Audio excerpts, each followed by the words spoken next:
تلنگانہ میں اقلیتوں کے تحفظ کے لیے خصوصی قانون سازی کرنے عامر علی خان کا مطالبہ۔ جی ہاں ناظرین، شمالی ہند میں زہر پھیلانے والی پارٹی تلنگانہ میں مسلمانوں پر حملہ کرا رہی ہے۔ کونسل میں خطاب۔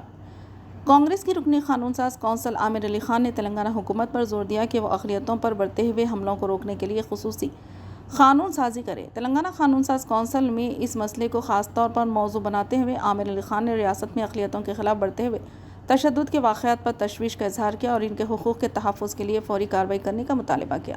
کانگریس لیڈر عامر علی خان نے کہا، جہاں تلنگانہ میں کانگریس حکومت اقلیتوں کی فلاح و بہبود کے لیے سنجیدگی سے کام کر رہی ہے، وہیں حالیہ دنوں میں اقلیتوں پر ہونے والے حملوں سے اقلیتوں میں خوف اور عدم تحفظ کا احساس پیدا ہوا ہے۔ انہوں نے نشاندہی کی کہ چھوٹے موٹے واقعات بھی اقلیتوں کے خلاف ٹارگٹ حملوں کی شکل اختیار کر رہے ہیں، جس سے ان کی حفاظت اور وقار کے بارے میں اندیشے بڑھ رہے ہیں۔ کانگریس کی رکن قانون ساز کونسل نے الزام عائد کیا کہ شمالی ہند میں مسلمانوں کے خلاف ایک پارٹی کی طرف سے زہر پھیلایا جا رہا ہے اور اس زہر کی وجہ سے تلنگانہ میں بھی مسلمانوں پر حملے کیے جا رہے ہیں۔